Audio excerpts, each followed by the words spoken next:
What's your earliest video game memory? Atari. Yeah, 2600. My dad picked one up, and I think we played at, I don't know if it was at home or if he brought it to one of my grandparents' homes or something. I can't remember what it was, but I do remember playing something on the Atari. I don't even know why he bought it. but it was fun, yeah. Pong, right? Yeah, it was Pong.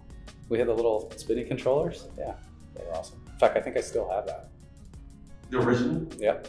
It's in my office, at home, my home office, with all their cartridges. It's in a little case. It's like this case thing where all the cartridges were underneath and then the 2600 went on top. So everything was kind of together. I don't know why it was in a case. I guess they still make cases for gaming systems, yeah. And then as I got older, there were arcades. We used to play in the arcades all the time. In fact, I was just telling this story tonight. One of our friends somehow, and I'm thinking about it now, I mean, you can learn anything on the internet, but we didn't have that back then.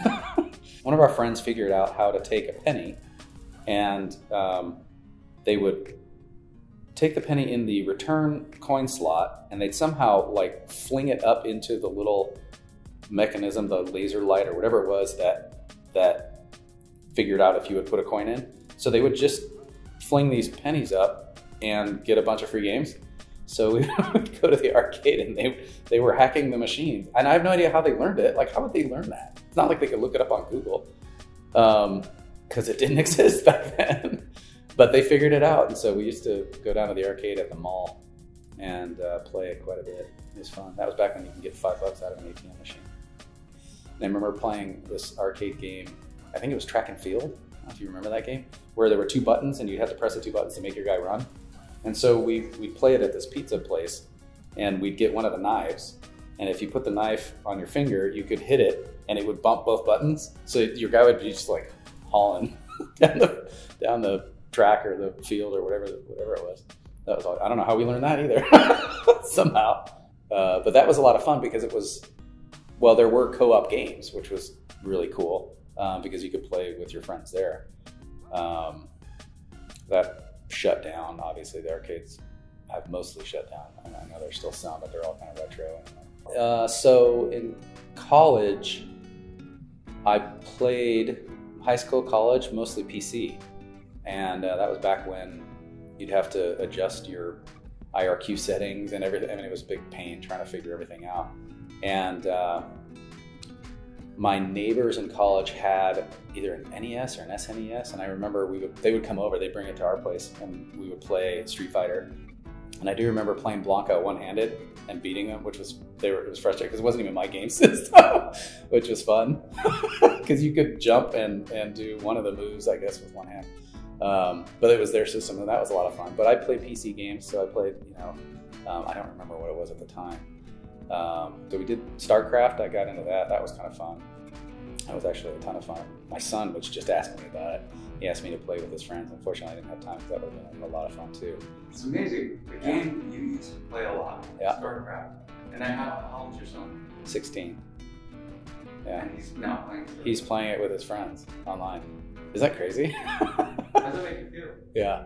It's actually pretty cool. I enjoy the fact that he's a gamer and he's really into it. And so for me, I went from PC gaming, and bizarrely enough, my first console was purchased for me, my Xbox.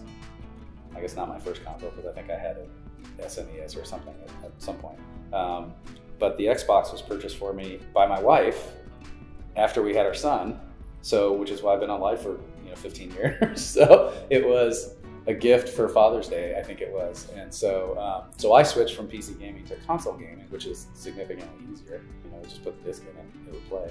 And now my son, I got him started with console gaming, and now he has his own PC, and so he does a ton of PC gaming, plays a lot on Steam and whatever else. So it's cool to be able to have that shared experiences with him. So we played together. We haven't played as much together.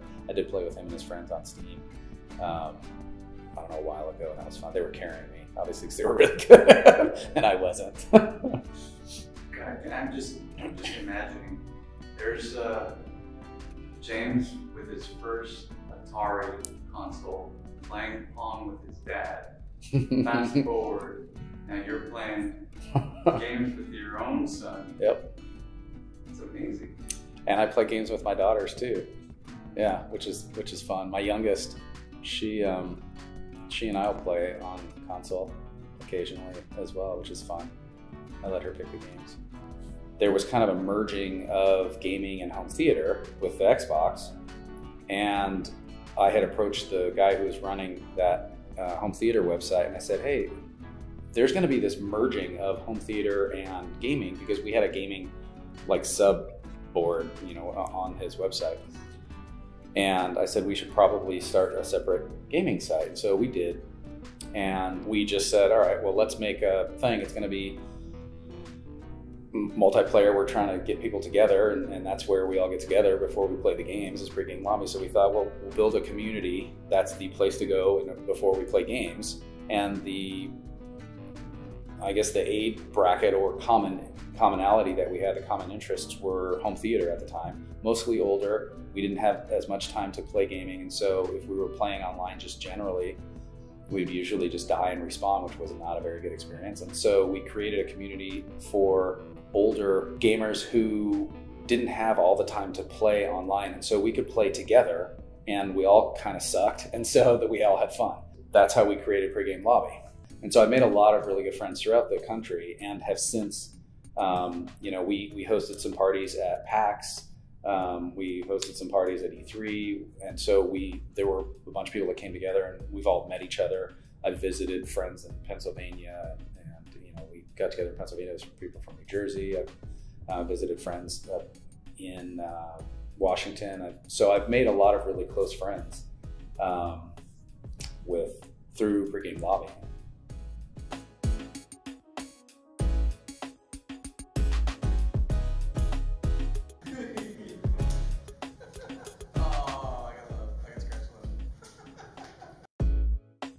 Like I said, it's been a lot